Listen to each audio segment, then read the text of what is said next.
வணக்கம். இன்னைக்கு நம்ம பார்க்க போகிற ரெசிபி பன்னீர் பெப்பர் ஃப்ரை பார்க்க போகிறோம். அதுக்கு தேவையான பொருட்கள் நான் இன்னைக்கு பன்னீர் எடுத்து கட் பண்ணி எடுத்து வச்சுருக்கேன் 200 கிராம்ஸ். அதுக்கு ஒரு சின்ன வெங்காயத்தை எடுத்து பொடியாக நறுக்கி எடுத்து வச்சுருக்கேன். பெப்பர் காரத்துக்கு ஏற்ப நம்ம பெப்பர் சேர்த்துக்கலாம். ஒன்லி பெப்பர் காரம் மட்டும்தான். ஒரே ஒரு பிரிஞ்சியில் எடுத்து வச்சுருக்கேன். உப்பு தேவைக்கேற்ப, எண்ணெய் தேவைக்கேற்ப. இந்த சிம்பிள் இன்க்ரீடியண்ட்டை வச்சுட்டு வாங்க நம்ம இப்போ பன்னீர் பெப்பர் ஃப்ரையை பார்க்கலாம்.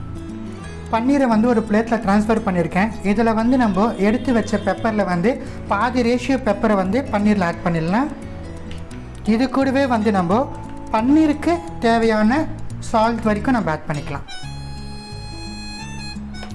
பன்னீரை பெப்பர் அண்ட் சால்ட்டில் நல்லா மேரினேட் பண்ணிவிட்டு ஒரு 10 மினிட்ஸ் போல் அப்படியே நம்ம ரெஸ்ட் கொடுக்கலாம். இந்த பக்கம் ஒரு ஃப்ரைங் பேன் எடுத்து வச்சு ஒரே ஒரு டீஸ்பூன் போல் ஆயில் விட்டுருக்கேன். எண்ணெய் நம்மளுக்கு சூடு ஏறும். சூடு ஏறிஞ்சுமே நம்ம எங்களுக்கு இங்கே 10 நிமிஷம் போல் ஊறின பன்னீரை சேர்த்து ஃபஸ்ட்டு நம்ம ஃப்ரை பண்ணி எடுத்துடலாம். எண்ணெய் சூடு ஏறிச்சு. பன்னீரை 1 by 1 நம்ம ஆட் பண்ணி ஷாலோ ஃப்ரை பண்ணி எடுத்துடலாம். டீப் ஃப்ரை பண்ண தேவையில்லை.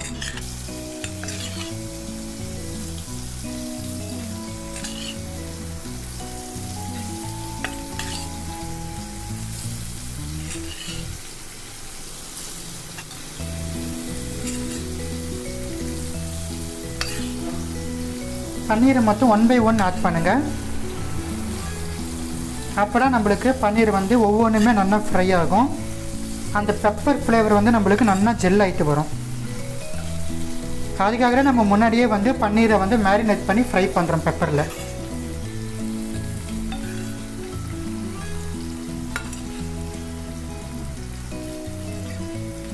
பன்னீர் நம்ம ஓவர் குக் பண்ணக்கூடாது.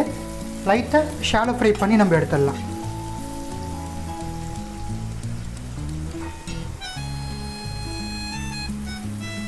பன்னீர் ஃப்ரை பண்ணும்போது மிதமான தீயில் இருக்கணும். ஹை ஃப்ளேமில் இருக்கக்கூடாது.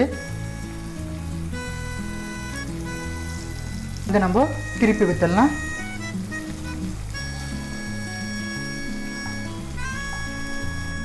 பன்னீர் பாருங்கள், நம்மளுக்கு நல்லா ஷாலோ ஃப்ரை ஆகிடுச்சு.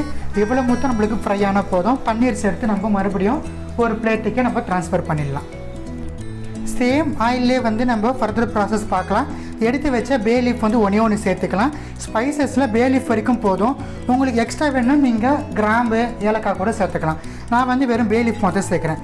இது கூட நம்ம சாப் பண்ண ஆனியன் சேர்த்துட்டு நம்ம நல்லா கலந்து விட்டுடலாம். ஆனியன் நம்மளுக்கு நல்லா கோல்டன் ப்ரௌன் கலருக்கு ஃப்ரை ஆகணும். சால்ட் இப்போ நம்மளுக்கு ஆனியனுக்கு மட்டும்தான் சால்ட் தேவை. ஸோ இதை நம்ம இதிலே சேர்த்துலாம். ஆனியனுக்கு தேவையான சால்ட்.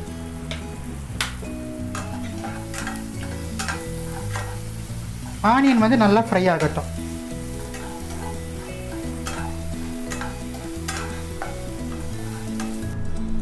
ஆனியன் பாருங்கள், நம்மளுக்கு லைட்டாக கலர் சேஞ்ச் ஆகுது.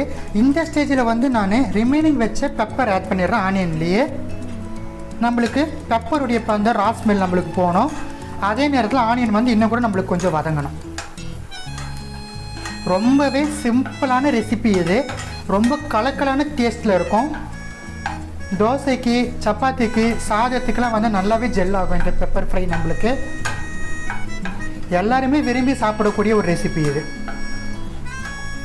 ரொம்ப ஹெல்த்தியும் கூட நம்மளுக்கு இந்த பெப்பர் ஃப்ரை, பன்னீர் பெப்பர் ஃப்ரை.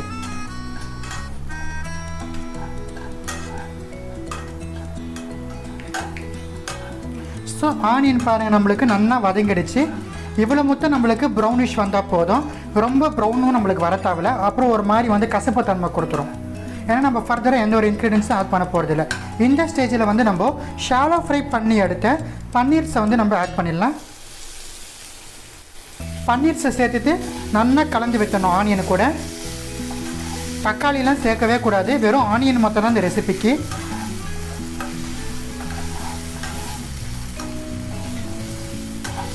பன்னீர் சேர்த்துட்டு மிதமான தீயில் வச்சிடலாம். ஒரு 2 மினிட்ஸ் போல் நம்மளுக்கு மிதமான தீயில் இருக்கட்டும். நம்மளுக்கு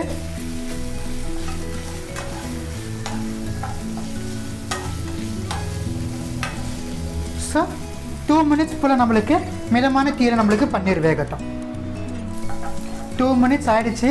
பாருங்கள், நம்மளுக்கு நல்லா ஃப்ரை ஆகிடுச்சு. இந்த ஸ்டேஜில் நம்ம அடுப்பு அணைச்சிடலாம்.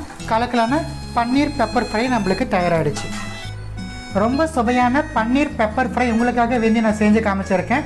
மறக்காமல் இந்த ரெசிபி உங்கள் வீட்டில் ட்ரை பண்ணி பார்த்து எப்படி இருந்துச்சுன்னு எனக்கு கமெண்ட் செக்ஷனில் தெரிய வச்சுருங்க. இன்னும் ஏதாவது ரெசிபிஸ் உங்களுக்கு வேணும்னா கமெண்ட் செக்ஷனில் கேளுங்க, கட்டாயமாக நான் போஸ்ட் பண்ணுறேன். நன்றி, வணக்கம்.